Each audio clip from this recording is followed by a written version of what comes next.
सुप्रभात बच्चों, कैसे हैं आप सब। उम्मीद करती हूँ आप सब अच्छे होंगे। तो बच्चों, आज की कक्षा में हम पढ़ने वाले हैं अध्याय नंबर 15, जिसका शीर्षक है वाक्य शुद्ध। वाक्य के ऐसे सार्थक पदों का समूह जो विचारों को पूर्ण रूप से व्यक्त करता है वाक्य कहलाता है। वाक्य पद क्रम में पहले कर्ता, कर्म और फिर क्रिया का प्रयोग किया जाता है। इनमें पदक्रम, प्रयोग और क्रिया रूप पर विशेष ध्यान दिया जाता है, तभी वाक्य शुद्ध और सरल बनते हैं। जैसे पिताजी बाजार से सामान लाए, मुझे संगीत बहुत पसंद है। उपयुक्त वाक्यों से अर्थ पूर्ण रूप से स्पष्ट है, अतः ये शुद्ध वाक्य हैं।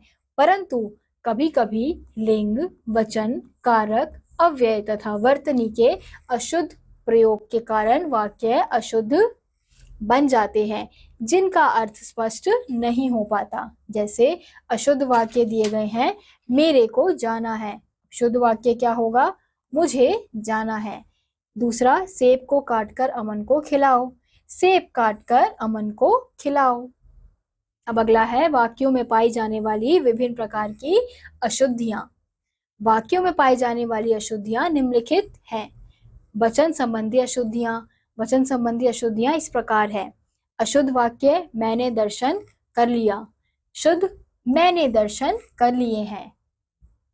मेरे बाल झड़ रहा है, मेरे बाल झड़ रहे हैं।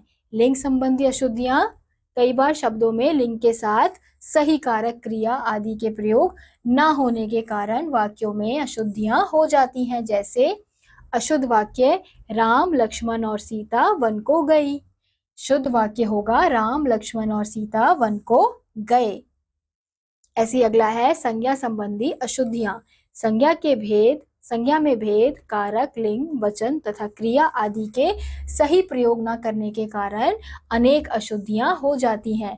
ये अशुद्धियां इस प्रकार हैं। अशुद्ध वाक्य, मुझे अपने बड़े भाई पर अहंकार है। शुद्ध वाक्य, मुझे अपने बड़े भाई पर गर्व है। ऐसे ही अगला है कारक संबंधी अशुद्धियां। हिंदी व्याकरण में कारक के 8 भेद होते हैं। वाक्यों में कारक संबंधी अशुद्धियां इस प्रकार हैं। अशुद्ध वाक्य, वेद छत पर से गिर पड़ा। शुद्ध वाक्य होगा, वेद छत से गिर पड़ा। अगला है विशेषण संबंधी अशुद्धियां। कभी कभी सही विशेषण का प्रयोग ना करने, अधिक या अनावश्यक विशेषण के प्रयोग संबंधी अशुद्धियां पाई जाती हैं। ये इस प्रकार हैं। अशुद्ध वाक्य, अवि को भारी दुख हुआ। शुद्ध वाक्य होगा, अवि को बहुत दुख हुआ। ऐसे ही अगला है सर्वनाम संबंधी अशुद्धियां। सर्वनाम में लिंग, वचन, कारक, पुरुष आदि संबंधी अशुद्धियां पाई जाती हैं। ये इस प्रकार हैं। अशुद्ध वाक्य, मैं तेरे को नहीं जानता। शुद्ध होगा, मैं तुम्हें नहीं जानता। ऐसे ही अगला है पद क्रम संबंधी अशुद्धियां। पद में सही कर्म ना होने से अनेक अशुद्धियां हो जाती हैं। ये अशुद्धियां इस प्रकार हैं। अशुद्ध वाक्य, भजन तुलसीदास रचित सुनाओ। शुद्ध वाक्य होगा, तुलसीदास रचित भजन सुनाओ। ऐसे ही अगला है क्रिया संबंधी अशुद्धियां। वाक्य में सही क्रिया के प्रयोग न करने से वाक्यों में अशुद्धियां आ जाती हैं। ये इस प्रकार हैं। अशुद्ध वाक्य, आप कहो। शुद्ध वाक्य, आप कहिए। ऐसे ही अगला है क्रिया विशेषण संबंधी अशुद्धियां। वाक्य में उपयुक्त क्रिया विशेषण का प्रयोग न होने के कारण अशुद्धियां हो जाती हैं।